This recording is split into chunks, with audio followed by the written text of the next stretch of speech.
Hey everybody, Nick Espinoza, your chief security fanatic here. Don't forget to subscribe. Still a little under the weather, but today we are once again talking about AI slop. I've mentioned it here before, but it really seems to be a persistent issue on YouTube, and that's no surprise to anybody. But now we have some numbers, and quite frankly, I think they're alarming. Now, Aisha Down of The Guardian had a really good write-up on this, and if you didn't know, more than 20% of the videos that YouTube's algorithm shows new users, meaning those users that just signed up for an account on YouTube, and there are still plenty of people out there that don't have an official account, 20% of those videos that they're being shown out of the gate are AI slop, meaning low-quality AI-generated content designed essentially to just get your views. That's according to research. Now, the video editing company Capwing surveyed 15,000 of the world's most popular YouTube channels, basically the top 100 channels in every country that is recognized on the planet,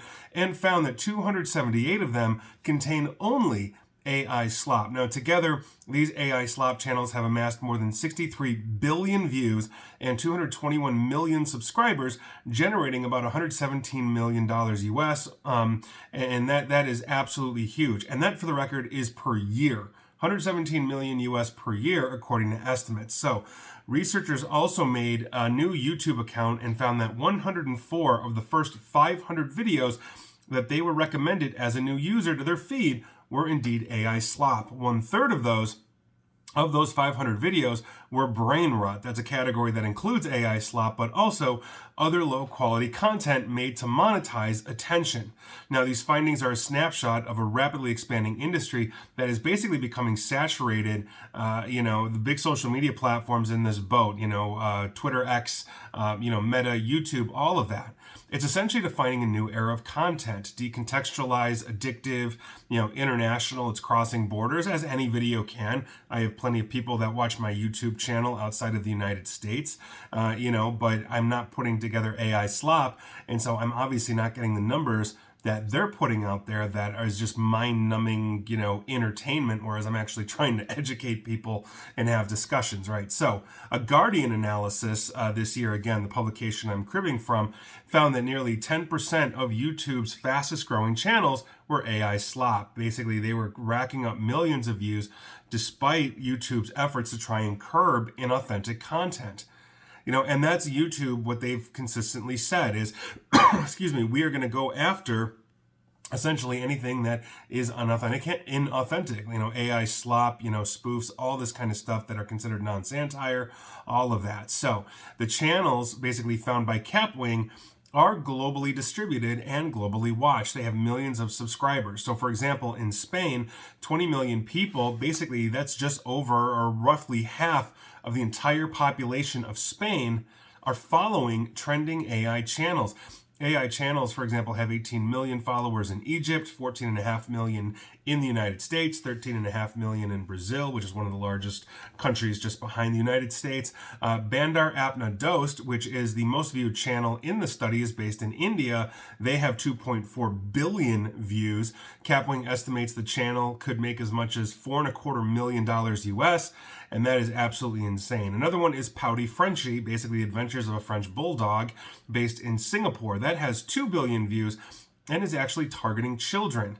That's something I've talked about quite a bit before, where, we just would mindlessly put our kids in front of it, an iPad or whatever. When we're out to dinner, say, go watch this, becomes a babysitter. Well, now, instead of getting actual, educational content, it's a lot of AI slop that really has no intrinsic value, doesn't really make them want to think about anything. You can just simply watch it, right? So Cuentos Fascinantes, which is based in the United States, also appears to target children with cartoon storylines. That has 6.65 million subscribers, and that makes it the most subscribed channel in this study thus far.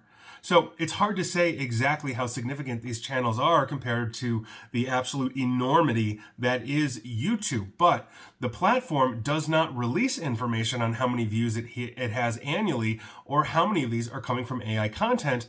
so we can't really know. But when we're talking about subscribers in the tens of millions overall and views in the tens of billions overall, it's a huge issue. It's also not always easy to be an AI slop creator. I mean, creator programs on YouTube and Meta, aren't always transparent about who they pay for content, and how much and all of that, and on top of that, the AI slop ecosystem is also full of scammers. You might have seen these videos.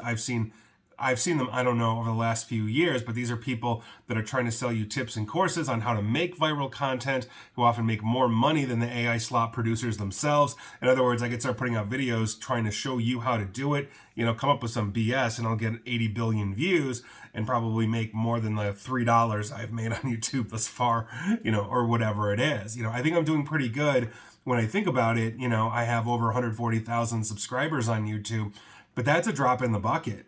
And if I look at my overall view rate, even with that, it's very hard to put eyeballs on actual content that isn't just sitting there being mindless and numbing things like some entertaining thing.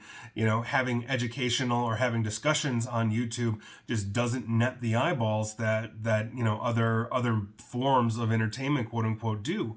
And so by virtue of that, I get maybe thousands of views, on my videos where they're getting millions. But quite frankly, at least I'm not feeding you something that's going to rot your brain. So I'm proud of that. But to end this, the YouTube spokesperson talking about this specific issue said, and I quote, "Generative AI is a tool, and like any tool, it can be used to make both high quality and low quality content. We remain focused on connecting our users with high quality content, regardless of how it was made. All content uploaded to YouTube must comply with our community guidelines, and if we find that content violates a policy, we remove it," end quote. And yeah, odds are, if you're watching this, hopefully you're high quality content for the day.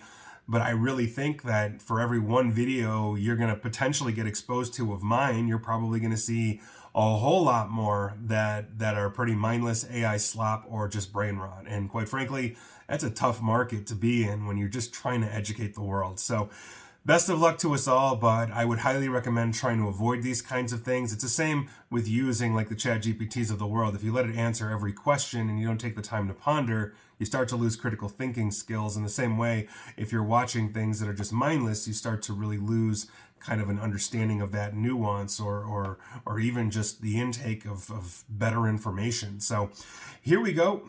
And I don't see this going away anytime soon, but the whole point of this is to have the discussion and start to fight back. And please like, share, follow me here on Facebook and Twitter at Nick AESP. Same with YouTube, where you can subscribe, as have over 140,000 thus far, which I'm proud of. And it's not AI slop numbers, but we're going to keep on growing. And as always, stay safe, stay online, and please, please, please attempt to stay private, informed, and secure. Take care.